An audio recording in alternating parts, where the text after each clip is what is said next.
रिया को बिल्कुल भी नहीं पता था कि जिससे वह प्यार करती है और शादी करने जा रही है वह उससे बिल्कुल भी प्यार नहीं करता। वह तो उसे कमाऊ मुर्गी मानता है क्योंकि आलोक रिया से प्यार नहीं करता था। वह तो उसके पैसों से प्यार करता था। रिया एक ऊंचे पद पर काम करती थी। रिया ने जैसे ही घड़ी देखी उसने ब्रश पकड़े अपने हाथों की गति बढ़ा दी। आज उठने में उसको देर हो गई है। असल में आलोक की छुट्टी है, तभी उसने अलार्म नहीं लगाया था, इसलिए वह भी 7 बजे तक सोती रही। उसे समय का पता ही न चला। राहुल तो अभी भी सो रहा है। कल रात रिया सो नहीं पाई थी, भोर में सोई तो उठने का समय गड़बड़ा गया। वैसे आज राहुल को तैयार करने का झमेला नहीं है, बस उसे ही दफ्तर के लिए तैयार होना है। अम्मा ने चलते समय उसे टिफिन पकड़ाया और बोली, पराठा ऑमलेट है बिटिया, याद से खा लेना, लौटाकर वापस मत लाना। सुबह नाश्ता भी नहीं किया, चाय भी छोड़ दी। अम्मा कितना ध्यान रखती है उसका, यह सोचकर रिया की आंखों में आंसू झिलमिलाए। यह कहावत कभी कभी कितनी सही साबित होती है कि अपनों से पराए भले।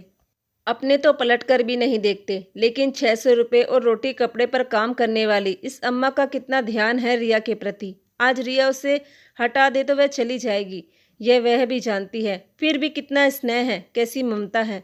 ढलती उम्र में यह औरत पराए घर काम करके जी रही है, भोर में आकर शाम को चली जाती है।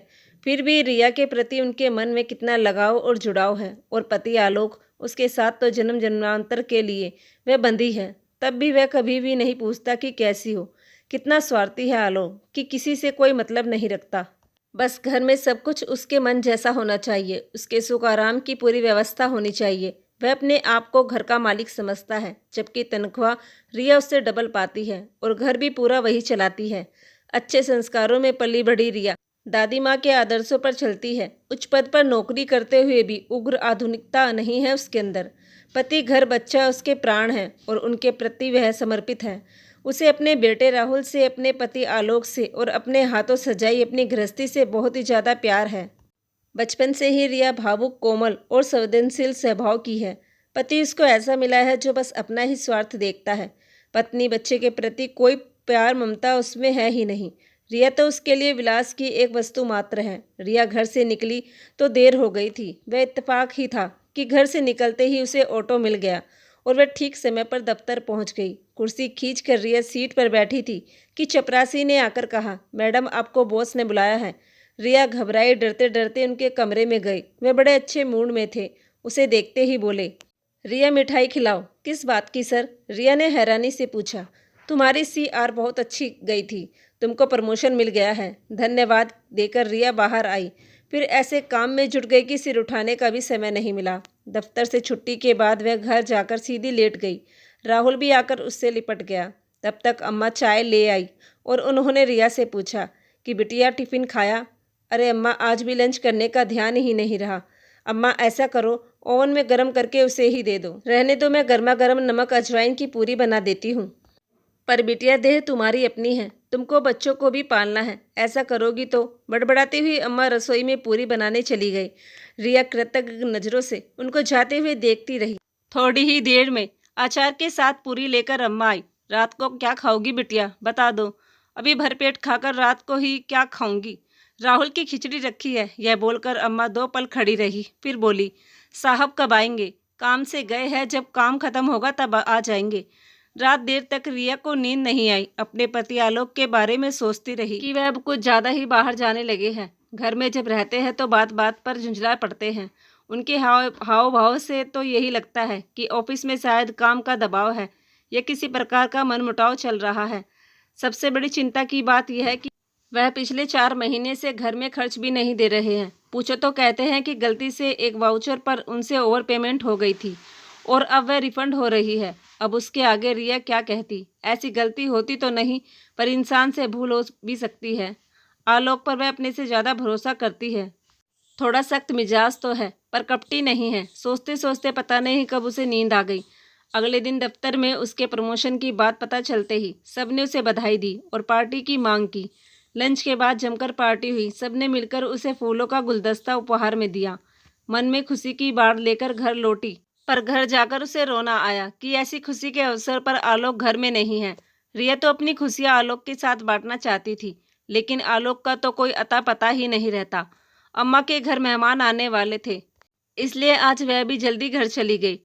ड्राइंग रूम में कारपेट पर बैठी वो राहुल के साथ ब्लॉक से रेलगाड़ी बना रही थी कि आलोक का पुराना दोस्त राम आया।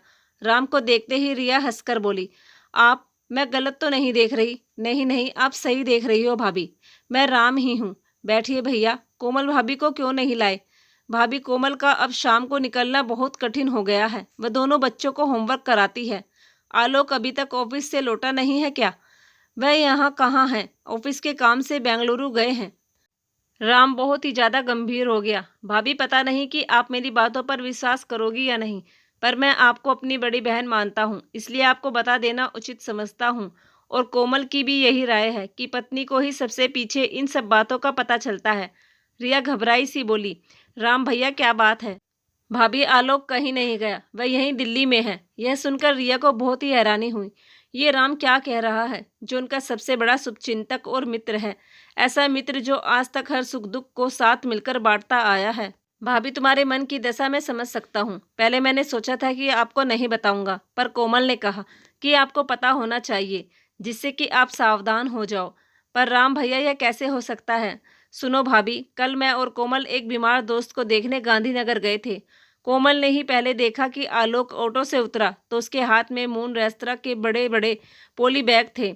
उनको ले वो सामने वाली गली के अंदर चला गया। मैं बुलाने जा रहा था, पर कोमल ने रोक दिया।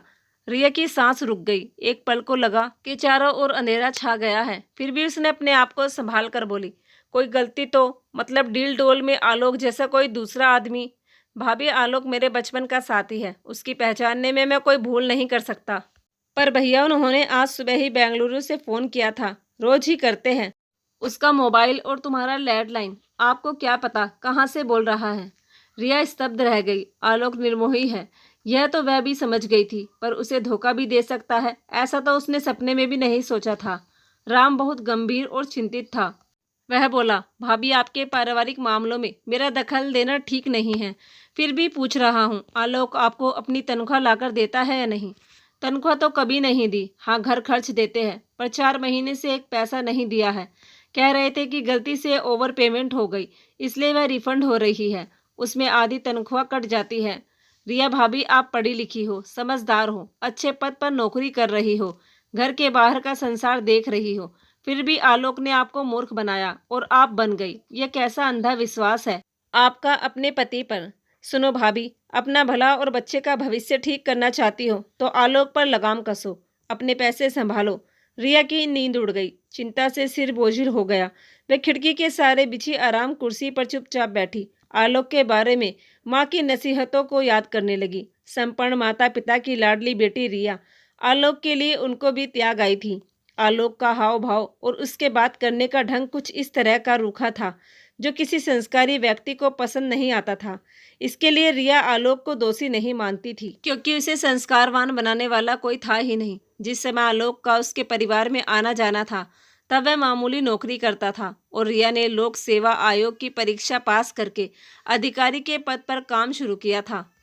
लेकिन तब रिया आलोक के प्यार में एकदम पागल हो गई थी। माँ ने समझाया भी था कि इतने अच्छे अच्छे घरों से रिश्ते आ रहे हैं और तूने किसे पसंद किया है? यह लड़का अच्छा नहीं है, इसके चेहरे से चालाकी और दिखावा टपकता है। तू क्यों नहीं समझ पा रही है कि यह तुझसे प्यार नहीं करता, बल्कि तेरे पैसे से प्यार करता है। उसके लिए तू सिर्फ कमाऊ मुर्गी है बेटी। मैं तुझे अभी भी समझा रही हूँ, एक ना एक दिन ऐसा आएगा जब तुम्हें मेरी बात समझ में आएगी, लेकिन तब तक बहुत देर हो जाएगी बेटी।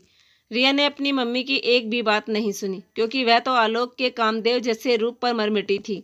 इसलिए एक दिन घर से बिना बताए उसने चुपचाप आलोक के साथ कोर्ट मैरिज कर ली और दोनों पति पत्नी बन गए। तब से माँ बाप से उसका कोई संबंध ही नहीं रहा। अब इस शहर में उसका ऐसा कोई नहीं है जिसके सामने वह रोकर जी हल्का कर सके। कोई विपदा आई तो कौन सहारा देगा उसे? माँ के कहे शब्द और आलोक के आचरण की तुलना करने लगी तो पाया कि जब से विवाह हुआ है तब से लेकर अब तक कभी आलोक ने उसकी इच्छाओं को मान्यता ही नहीं दी, कभी उसे खुश करने का प्रयास नहीं किया और वह इन सब बातों को नज़रअंदाज करती रही। सोचती रही कि आलोक का पारिवारिक जीवन कुछ नहीं था, इसलिए यह सब सीख नहीं पाया। शादी के बाद 2 बार घूमने गई थी, पर दोनों बार आलोक ने अपनी इच्छा पूरी की। पहली बार रिया गोवा जाना चाहती थी और आलोक उसे लेकर जयपुर चला गया। दूसरी बार वह शिमला जाना चाहती थी तो जिद कर आलोक उसे केरल के कोच्चि शहर में ले गया था। राहुल के होने के बाद तो उसने घूमने जाने का नाम ही नहीं लिया। मजे की बात यह है कि दोनों यात्रा का पूरा पैसा आलोक ने उससे कैश ले लिया। आश्चर्य यह है कि आलोक के ऐसे व्यवहार से भी रिया के मन में उसके प्रति कोई विरोध भाव नहीं जगा। अभी तक आलोक पर रिया को इतना विश्वास था कि पति पास रहे या दूर उसकी सुरक्षा कवच था, ढाल था। पर अब विश्वास के टुकड़े टुकड़े होकर बिखर गए, कहीं भी कुछ नहीं बचा। अब अपनी और बच्चे की रक्षा उसको ही करनी होगी। आलोक लौटा एकदम ट्रेन के निश्चित समय पर। रिया ने उसे गौर से देखा तो उसके चेहरे पर कहीं भी सफ़र की कोई थकान के चिन्ह नहीं थे। रिया, जल्दी से नाश्ता लगवा दो, ऑफिस के लिए निकलना है। अम्मा ने पराठा सब्जी प्लेट में रख खाना लगा दिया। खाना खाते खाते आलोक बोला, 500 रुपये मेरे पर्स में रख दो, स्कूटर में तेल डलवाना है, मेरा पर्स खाली है। पहले कहते ही निहाल होकर रिया पैसे रख देती थी, पर इस बार अभी से समेटना शुरू हो गया। आलोक, मेरे पास पैसे नहीं हैं, मेरी तनख्वाह 1 हफ्ते बाद मिलेगी। तो क्या मैं बस से जाऊं या पैदल? वह समस्या तुम्हारी है, मेरी नहीं। आलोक आवक सा उसका मुंह देखने लगा। रिया नहाने चली गई। नहाकर बाहर आई तो आलोक तैयार हो रहा था। सुनो, मुझे कुछ कहना है। हाँ कहो, सुन रहा हूँ। घर का पूरा खर्चा मैं चला रही हूँ, तुम देना तो दूर उल्टे ले लेते हो। अगले महीने से ऐसा नहीं होगा, तुमको घर खर्च देना पड़ेगा। कहाँ से दूंगा? मेरे भी 10 खर्चे हैं। घर चलाने की जिम्मेदारी तुम्हारी है, मेरी नहीं। आलोक खीसे निकाल कर बोला, डार्लिंग, नौकरी वाली लड़की से शादी घर चलाने के लिए ही तो की थी, समझी? रिया को लगा उसके सामने एक धूर्त इंसान बैठा है। और सुनो, रात को खाने में कीमा और पराठा बनवाना। 150 रुपये गिन कर रख जाओ, कीमा और घी के लिए, तब बनेगा। रहने दो, मैं सब्जी रोटी खा लूँगा। उस दिन रिया दफ्तर में बैठी काम कर रही थी कि उसके ताऊ की बेटी सौम्या का फ़ोन आया। वह बहुत ही ज़्यादा घबराई हुई थी। सौम्या से उसे बहुत लगाव है। उसके साथ रिया जब तक फ़ोन पर बात करती रहती है। रिया, मैं तेरे पास आ रही हूँ। बात क्या है सौम्या? सब कुशल तो है ना? मैं आकर बताऊंगी। आधा घंटा भी नहीं लगा कि सौम्या चली आई। वास्तव में ही वह परेशान और घबराई हुई थी। पहले बैठ, पानी पी, फिर बता क्या हुआ। मेरी छोटी ननंद का रिश्ता पक्का हो गया है, पर महज 50,000 के लिए बात अटक गई। लड़का बहुत अच्छा है, पर 50,000 का जुगाड़ 2 दिन में नहीं हो पाया तो रिश्ता हाथ से निकल जाएगा। सब जगह देख लिया, अब बस तेरा ही भरोसा है। परेशान मत हो, मेरे पास 80,000 रुपये पड़े हैं। तू चल मेरे साथ, मैं पैसे दे देती हूँ। सौम्या को साथ लेकर रिया घर आई। अलमारी का लॉकर खोला तो वह एकदम खाली पड़ा था। रिया को चक्कर आ गई। सौम्या उसका चेहरा देख चौंकी और समझ गई कि कुछ गड़बड़ है। वो बोली, क्या हुआ? 40,000 के विकास पत्र थे, पिछले महीने मैच्योर होकर 80,000 हो गए थे। सोच रही थी कि उठाकर उन्हें डबल कर दूंगी, पर तभी अम्मा पानी लेकर आई और बोली, बिटिया, एक दिन दोपहर में आकर साहब अलमारी से कुछ कागज निकाल कर ले गए थे। कब? पिछली बार दौरे पर जाने से पहले। रिया सिर थाम कर बिस्तर पर बैठ गई। सौम्या ने ढांढस बंधाया, जाने दे रिया, तू परेशान मत हो, कहीं ना कहीं से पैसे का जुगाड़ हो ही जाएगा। एक बार डाकघर चल तू मेरे साथ। दोनों डाकघर आई और बड़े बाबू से बात की तो उन्होंने कहा, आपके पति 10-12 दिन पहले कैश कराकर रकम ले गए थे, आपको पता नहीं क्या? दोनों चुपचाप डाकघर से निकल आई। घर आकर रो पड़ी रिया। धैर्य रख रिया, सौम्या बोली, अब तू भी सावधान हो जा। जो गया सो गया, पर अब वो नुकसान ना होने पाए, इसका ध्यान रख। थोड़ी देर बाद वह फिर बोली, रिया, एक बात बता, तेरा प्यार अंधा है या तू आलोक से डरती है? अब तक मैं प्यार में अंधी थी, पर अब मेरी आंखें खुल गई है। ऐसा है तो थोड़ा साहस बटोर। तू तो जो है सो है। राहुल के भविष्य को अंधेरे में मत डुबा देना। उसे एक स्वस्थ जीवन दे। अकेले उसे पालने की समर्थ है तुझमें। रिया, मैं तुझे एक बात बताना चाहती हूँ, पर तुझे मानसिक कष्ट होगा, यह सोचकर आज तक नहीं बोली थी। मेरी भांजी सुनैना को तो तू जानती है। पिछले माह उसकी शादी हुई थी तो वह पति के साथ हनीमून पर शिमला गई थी। वहाँ आलोक एक युवती को लेकर जिस होटल में ठहरा था, उसी में सुनैना भी रुकी हुई थी। सुनैना जब तक शिमला में रही, आलोक की नज़रों से बसती रही, पर लौटकर उसने मुझे यह बात बताई थी। अब सब कुछ साफ हो गया था। रिया ने गहरी सांस ली। हाँ, तू ठीक कह रही है। बदलाव से डरकर चुप बैठी रही तो मेरे साथ मेरे बच्चे का भी सर्वनाश होगा। मम्मी भी पिछले रविवार को आकर यही कह रही थी, कुछ करूँगी। 2 दिन बाद आलोक लौटा। राहुल को बहुत तेज बुखार था, इसलिए रिया उसे गोद में लेकर बैठी थी। आलोक ने उसका हाल भी नहीं पूछा। आदत के मुताबिक आते ही बोला, अम्मा से कहो बढ़िया पत्ती की 1 कप चाय बना दे। पहले बाजार जाकर तुम दूध का पैकेट ले आओ, तब चाय बनेगी। आलोक हैरान होकर रिया का मुंह देखने लगा। मैं दूध लेने जाऊं? क्यों नहीं, सभी लाते हैं। रिया ने इतनी रुखाई से कभी बात नहीं की थी। आलोक कुछ समझ नहीं पा रहा था। अम्मा को भेज दो, अम्मा के पास और भी काम है। ठीक है, मैं ही लाता हूँ, पैसे दे दो। अपने पैसों से ले आओ, और घर का भी कुछ सामान लाना है। लिस्ट दे रही हूँ, वह सामान भी लेते आना। रहने दो, चाय नहीं पीनी, बोलकर आलोक बैठ गया। राहुल सो गया तो रिया अखबार लेकर पढ़ने लगी। आलोक तैयार होते हुए बोला, 500 रुपये दे देना, पर्स एकदम खाली है। मैं एक पैसा भी तुम्हें नहीं दे सकती। 500 रुपये तो बड़ी बात है। और तुम बैठो, मुझे तुमसे कुछ कहना है। आलोक बैठ गया। विकास पत्र के 80,000 रुपये निकालते समय मुझसे पूछने की जरूरत नहीं समझी तुमने? पूछना क्या, जरूरत थी तो ले लिए। अपनी ज़रूरत के लिए तुम खुद पैसों का इंतजाम करते, मेरे रुपये क्यों लिए? और वह भी मुझसे बिना पूछे। तुम्हारे कहाँ से हो गए? शादी में दहेज था। दहेज में जो आता है उस पर लड़की का कोई अधिकार नहीं होता। कौन सा कानून पढ़कर आए हो? उसमें दहेज लेना अपराध नहीं होता है क्या? आज 5 महीने से पूरा घर मैं चला रही हूँ। तुम्हारा पैसा कहाँ जाता है? मैं कितने दिन खाता हूँ तुम्हारा? दौरे पर ही तो रहता हूँ। कहाँ का दौरा? शिमला का या गांधीनगर का? यह सुनकर तिलमिला उठा आलोक। मैं कहीं भी जाता हूँ, तुम जासूसी करोगी मेरी? मुझे कुछ करने की ज़रूरत नहीं। इतने दिन मूर्ख बनाते रहे। अब मेरी एक सीधी बात सुन लो। यह मेरा घर है, मेरे नाम से है। मैं किस्त भर रही हूँ। तुम्हारे जैसे लंपट की मेरे घर में कोई जगह नहीं। मुझे राहुल को इंसान बनाना है, तुम्हारे जैसा लंपट नहीं। इसलिए चाहती हूँ कि तुम्हारी छत्र छाया भी मेरे बच्चे पर ना पड़े। तुम आज ही अपना ठिकाना खोज कर यहाँ से दफ़ा हो जाओ। मुझे घर से निकाल रही हो। तुम्हें 420 के अपराध में पुलिस के हाथों भी दे सकती थी, पर नहीं। वैसे हिसाब थोड़ा उल्टा पड़ गया है ना। आज तक तो औरतों को ही धक्के मारकर घर से निकाला जाता था, यहाँ पत्नी पति को निकाल रही है। आलोक बुझ सा गया, फिर सोच कर बोला, मैं तुम्हारी शर्तों पर समझौता करने को तैयार हूँ। मुझे कोई समझौता नहीं चाहिए। तुम जैसे धूर्त व मक्कार पति की छाया से भी मैं अपने आप को दूर रखना चाहती हूँ। तुम घर तोड़ रही हो। यह घर नहीं, शोषण की सूली थी जिस पर मैं तिल तिल करके मरने के लिए टंगी थी। पर अब मुझे जीवन चाहिए, अपने बच्चे के लिए जीना है मुझे। बात बढ़ाए बिना आलोक ने अपने कपड़े समेटे और चला गया। रिया ने माँ को फ़ोन किया, मम्मी, आपकी सीता ने निपराधी होकर भी बिना विरोध किए अग्नि परीक्षा दी थी, और मैंने एक छलांग में आग का दरिया पार कर आलोक को घर से भगा दिया। सच कह रही है तू? एकदम सच मम्मी। माँ के सामने जब बच्चे के भविष्य का सवाल आकर खड़ा होता है तो वह संसार की हर कठिनाई से टक्कर लेने के लिए खड़ी हो जाती है। तू मेरे पास चली आ, यहाँ ऊपर का हिस्सा खाली पड़ा है। नहीं मम्मी, अपने घर में रहकर ही मेरा राहुल बड़ा होगा। अम्मा मेरे साथ ही रहेगी, घर नहीं जाएगी वो। जैसी तेरी इच्छा बेटी, कहकर रिया की माँ ने फ़ोन रख दिया। रिया ने सोच लिया था कि इस धोखे के लिए अब वह आलोक को कभी माफ़ नहीं करेगी। वो उससे तलाक ले लेगी। रिया ने एक वकील से बात करके आलोक को तलाक के कागज़ भिजवा दिए। तलाक के कागज़ देखकर आलोक बुरी तरह से चौंक गया था। उसने तो कभी सोचा ही नहीं था कि रिया इतना कठोर कदम भी उठा सकती है। लेकिन कहते हैं ना कि एक औरत सब कुछ सहन कर सकती है, पर जब बात उसके बच्चे पर आती है तो फिर वह सहन करना भूल जाती है। आलोक रिया को तलाक नहीं देना चाहता था, क्योंकि वह बहुत अच्छी तरह से जानता था कि रिया उसके लिए एक कमाऊ मुर्गी है, जिसका फ़ायदा वह बहुत अच्छे से उठा रहा था।